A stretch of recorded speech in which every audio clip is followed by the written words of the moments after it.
Welcome back to the channel. Well, we just had our first major update.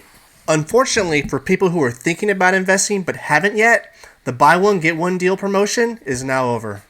I had noticed it in my app this morning, so I immediately emailed the developer of the app, and this is the email they sent back to me soon after. It doesn't change anything with your previously purchased miners, but all miners purchased forward are basically cut in half in earnings compared to when the promotion was active. What I would like to know is whether the $5 newcomer miner is still a buy one get one deal. So if anybody knows that, please leave a comment so I can let everybody else know.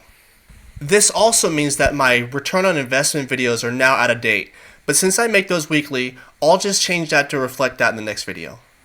In my next video on Thursday, I'm still going to be going over the free ads in depth, as well as individual or miner return on investments at different price points for Bitcoin. But also now, I'm going to be doing a return on investment comparison with Go Mining and seeing how this compares to that as far as how much you can get for how much money you put in. I think that will give a lot of insight in the investment opportunity this app currently gives now that the buy one get one free promotion is over. I know it's not the update we wanted to hear, but when a promotion does come again, and they said it will, I'll be sure to report it that day. And that's pretty much it. If anybody has any comments, please let me know. I'm curious to hear what you all think. And until next time, I'll see you up in the clouds.